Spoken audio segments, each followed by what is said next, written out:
This is BRICS Global Television Network's weekly news roundup. Let's check out the headlines. Calls for Middle Eastern leaders to avoid escalating tensions in the region. At least 12 people killed in China's Sichuan province as heavy rains triggered a mudslide.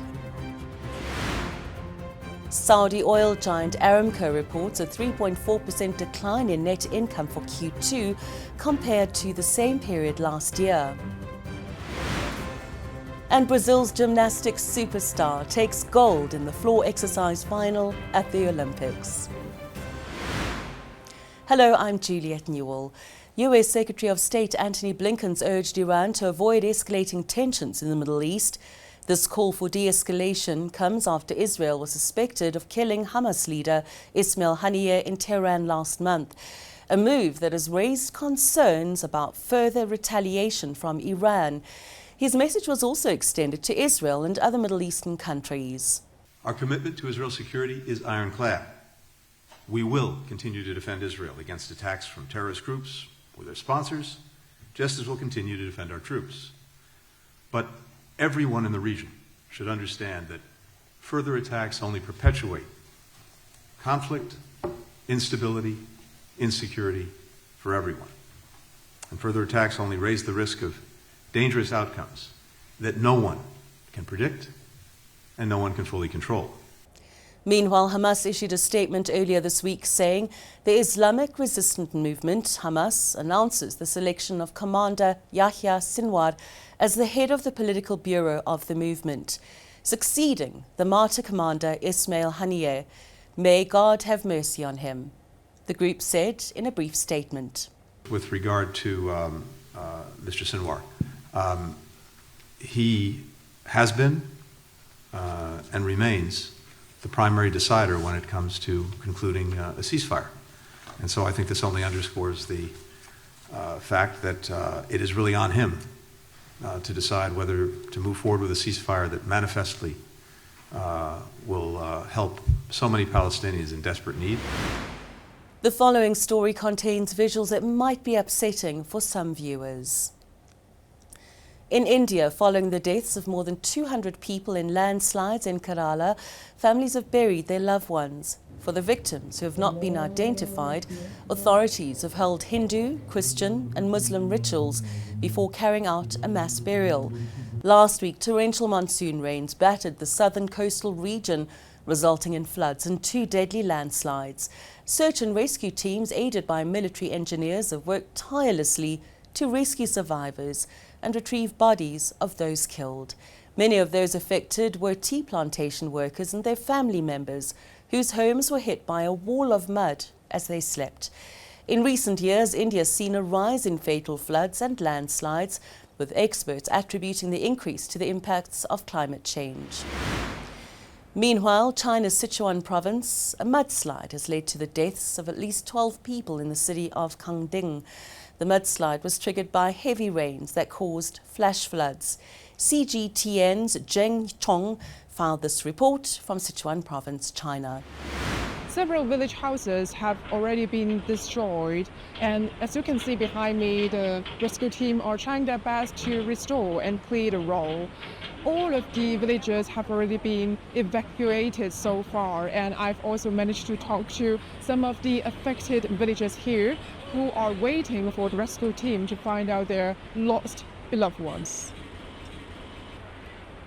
Hello, are you one of the affected villagers here? Yes, people sitting around here are basically all victims. The house behind you is my second aunt's home. Can you tell me more details about the latest situation of your family? One method we use is to wait for the rescue team to find out our family members. We've also helped with the search and rescue efforts here. We've never encountered such a large geological disaster. People who have lived here for generations have never thought about it either. So far, search efforts have not been ideal because the amount of the mud and rock below is too large, which has added to our workload. What we know now is that our second aunt seems to be buried under these rocks. Our family and the search and rescue team have been working together throughout the process to find the survivors. Details of physical features, gender, etc. have been shared with the authorities by the affected villagers to help speed up the rescue efforts. More than 1,500 rescue personnel and 13 medical staffers have already been dispatched to the scene, with 8 rescue dogs and 1 light helicopter working as well. All 7 damaged communication base stations have been repaired and connected. The communication network is getting restored gradually. More than 400 victims have been safely relocated to 4 resettlement sites. Water and power supply, accommodation and meals have been sorted out. Zheng Yishong in Sichuan Province for CGTN. And the Miss South Africa 2024 pageant is facing controversy involving contestant Chidima Adetshina. An investigation by the Department of Home Affairs is probing allegations that Adetshina's mother may have engaged in identity theft. The department has revealed preliminary evidence suggests that fraud and identity theft may have been committed by the person listed in our records as Chidima Adetshina's mother. This probe was triggered after pageant officials, with Adetshina's consent, sought verification of her citizenship. BGTN South African correspondent Ingam Zileni reports. Hi guys, come get ready with me because we are going to Sun City! I am so excited. I've actually never been to Sun City, so come back with me. The Miss South Africa pageant is scheduled for this weekend, with Chidima Adetshina among the top 9 finalists. Adetshina has become a trending topic on social media, particularly on X, where her eligibility came under scrutiny following the top 16 announcement. Concerns were raised due to her mixed heritage, reportedly a Nigerian father and a South African mother with Mozambican roots. The Miss SA pageant has clarified that Adetshina, born in Johannesburg, holds South African citizenship and is thus eligible for the competition. However, recent revelations from the Department of Home Affairs indicate that her mother may have committed fraud to obtain South African citizenship, potentially impacting another local woman whose identity may have been stolen. An ongoing investigation by Home Affairs has found prima facie indications of fraud committed by Chidima Adetshina's mother. Upon receiving the request for investigation, the department deployed every resource at its disposal to establish the truth. This has included archival research, visits to hospitals, and site visits to verify information. From the information we have uncovered thus far, the Department of Home Affairs can indicate that prima facie reasons exist to believe that fraud and identity theft may have been committed by the person recorded in Home Affairs records as Chidima Adetshina's mother. Adetshina herself could not have participated in the alleged unlawful actions of her mother, as she was an infant at the time when the activities took place in 2001. An innocent South African mother, whose identity may have been stolen as part of the alleged fraud, suffered as a result because she could not register her child. The department has broadened its investigation to identify and pursue any officials involved in the alleged scheme and is obtaining legal advice on the implications of the alleged fraudulent activity on Adetshina's citizenship status. And finally, upon the completion of the investigation, Home Affairs intends to press criminal charges and convict all implicated parties. Under South African law, individuals born to South African citizens or permanent residents automatically acquire citizenship. As the Miss South Africa crown is at stake, Adetshina's future in the competition remains uncertain. The new Miss South Africa will be crowned on Saturday, August 10 in Pretoria, with Adetshina hoping to succeed Natasha Joubert. However, the ongoing investigation into her mother's identity status cast a shadow over her prospects. The minister has emphasized the need for modernization, stating the case involving alleged fraudulent activities from 23 years ago highlights the urgent need for digitalization in home affairs processes to prevent such issues in the future. Ingam Zileni, BGTN in Johannesburg, South Africa. Coming up, BRICS Plus Business News.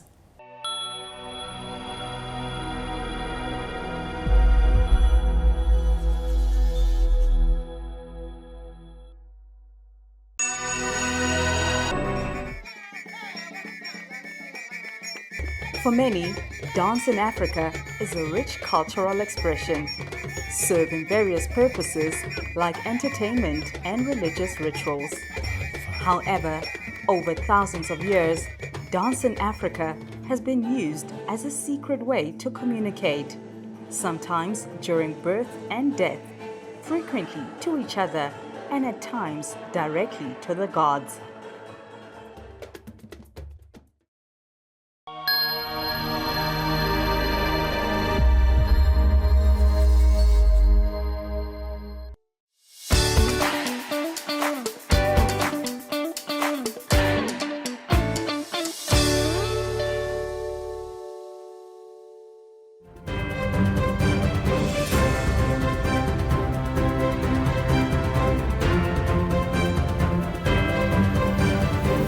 Saudi oil giant Aramco has reported a 3.4% decline in net income for Q2 compared to the same period last year, with earnings of $29.07 billion. This decrease reflects lower crude oil sales and weakening refining margins. The company's output remains subdued, averaging 8.8 million barrels per day in June, and that's significantly below its capacity of 12 million barrels per day.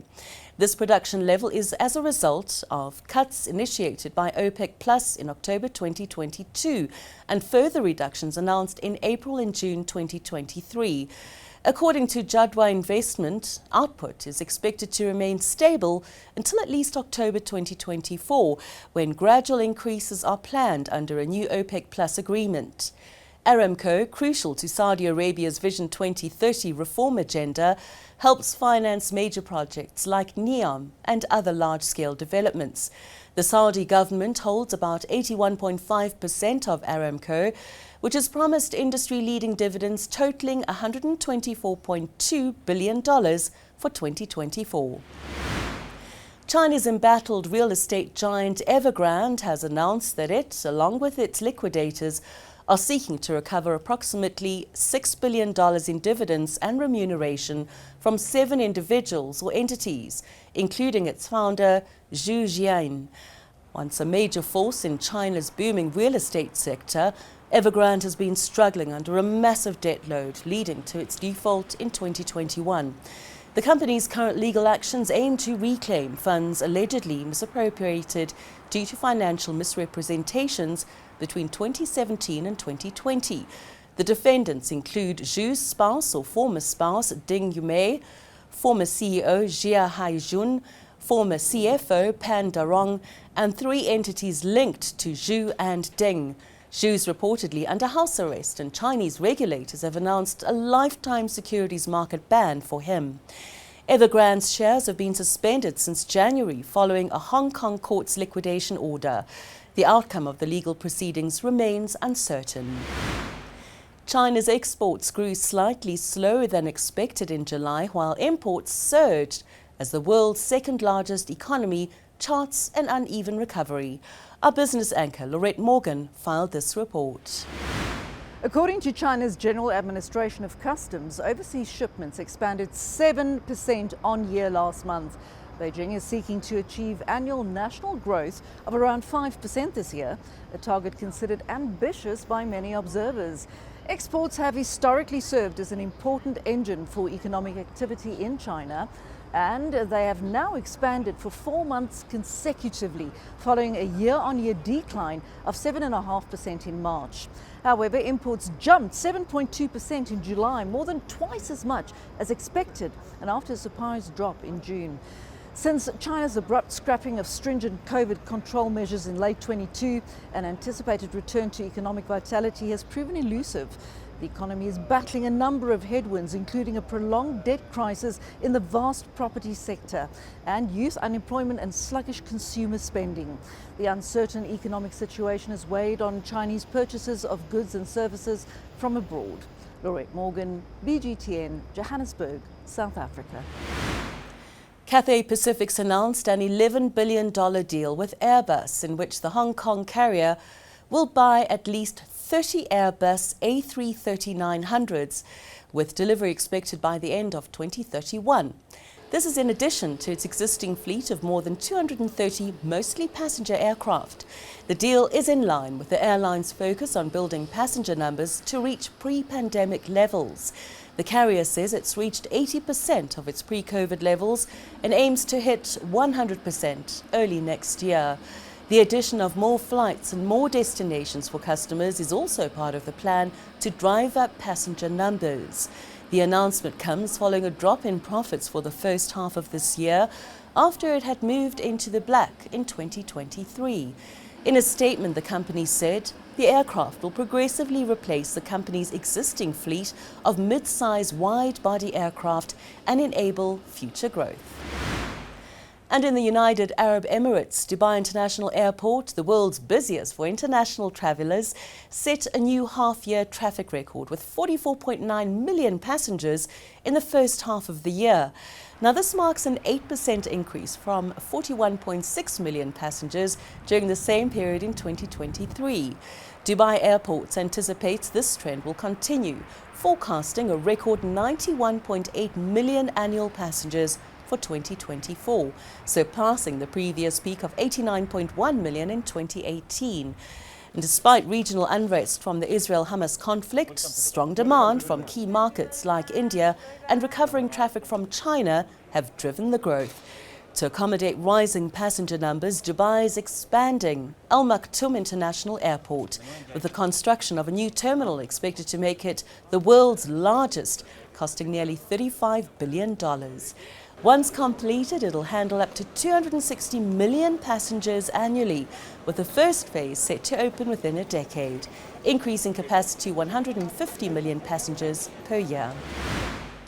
Coming up, BRICS Plus Sports Updates.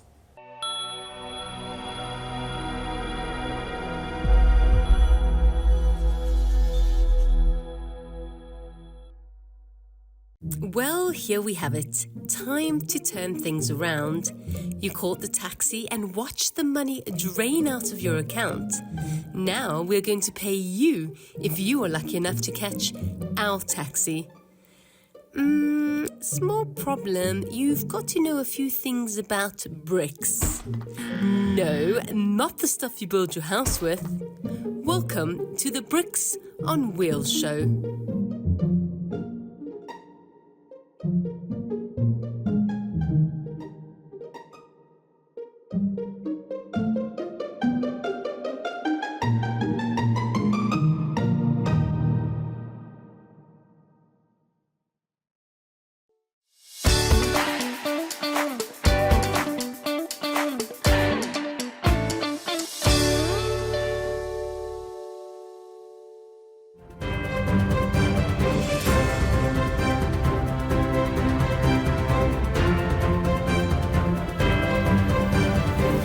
We begin with news from the Olympic Games in Paris. India's wrestling star Vinesh Phogat has announced her retirement after she was disqualified from the women's 50-kilogram competition.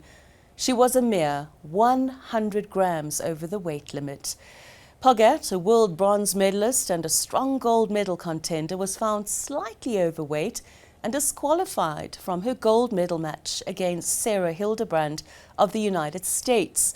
The Wrestling Federation of India has requested the global governing body, United World Wrestling, to review the decision.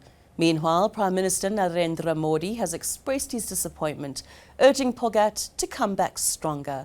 Phogat, who was a prominent figure in last year's protests against the former Wrestling Federation chief accused of sexual misconduct, is widely supported in India, where wrestling is a popular sport. Dania Abu Taleb has come close to becoming the first Saudi Arabian woman to win an Olympic medal, narrowly losing to Iran's Mobina Nebzadeh in the bronze medal match of the under 49-kilogram taekwondo division of the Paris Grand Palais. The 27-year-old had previously defeated Israel's Abishag Semberg, but fell to Panipak Wangpatanakit of Thailand in the quarterfinals. She advanced to the bronze match after beating Morocco's Omaima Al-Bukhti, but Nematadze proved too strong. Abu Taleb had qualified for the Games by winning gold at the 2020 Arab Taekwondo Championship and securing bronze medals at the 2022 Asian and World Championships, later earning gold at the 2023 Asian Taekwondo Champs. Saudi women had historically struggled in the Olympics, with Wajdan Sahirakani and Sarah Attar both facing early exits in previous games. Following Brazil's Rebecca Andrade's victory in the Paris 2024 Olympic Games, where she pipped US gymnastics superstar Simone Biles for gold in the women's floor exercise final, young gymnastics enthusiasts are following in her footsteps back home. This is the gymnasium where Andrade was introduced to gymnastics when she was much younger, and following her magnificent performance at the Paris Olympics, that's all they can talk about here. Young fans are inspired by Andrade's achievements and are already putting in the hours to hopefully one day get the chance to compete in the Olympics. And it was a perfect ending for the 25-year-old Brazilian star who had already made history by leading her country to its first team artistic gymnastics medal, a bronze, last week, and then adding silver in both the individual all-round and vault. On Monday, August the 5th, she capped off her Olympic Games Paris 2024 with a spectacular gold medal in the floor exercise, marking her first ever international title in that event. In other news, the Springboks are gearing up for this weekend's test against the Wallabies. The game will be played at the Suncorp Stadium in Brisbane, Australia on Saturday. BGTN sports correspondent Ben Ricozzo has more.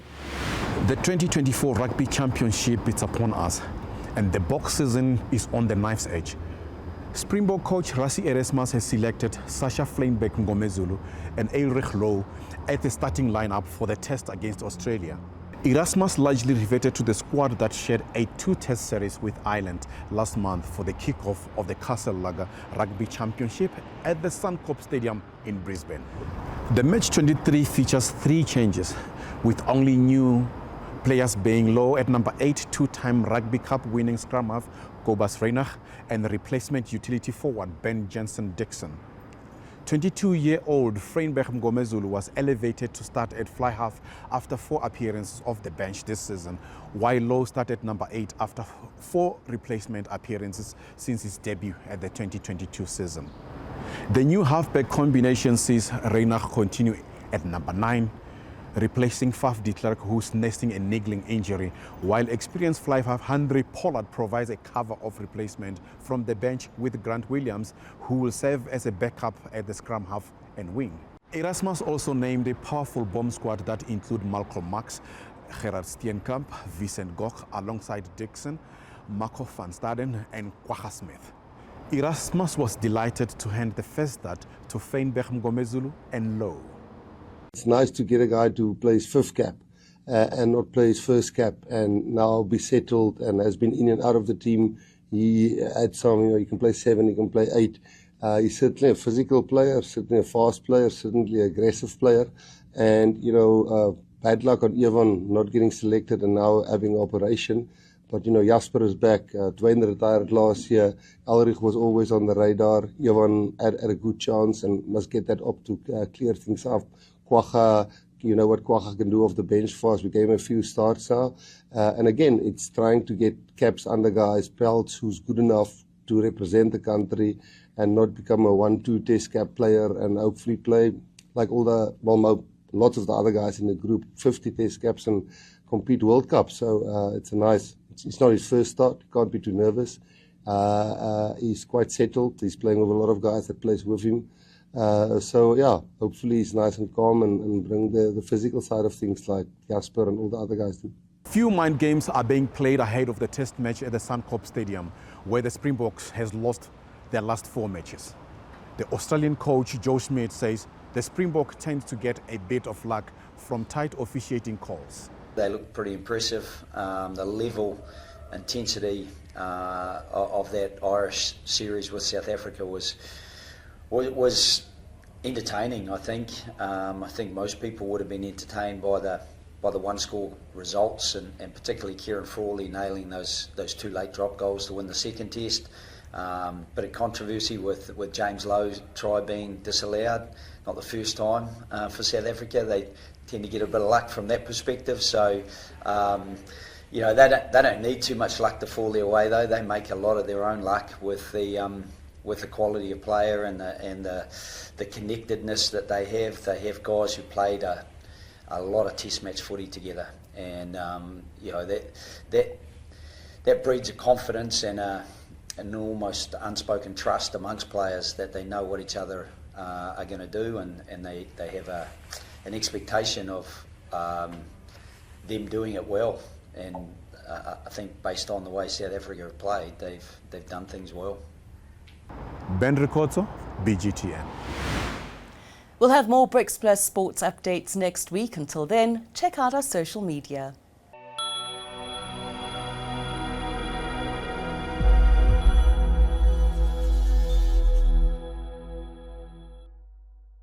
Coming soon on BRICS Global Television. What was your moment in prison when you were like, I don't want to do this anymore? I was 21 years old when I took my first life in prison. I had 1 star on my shoulder. By the age of 25, I became the first star general of the 28s, meaning that I had 4 stars on both my shoulders. I had taken 8 people's lives.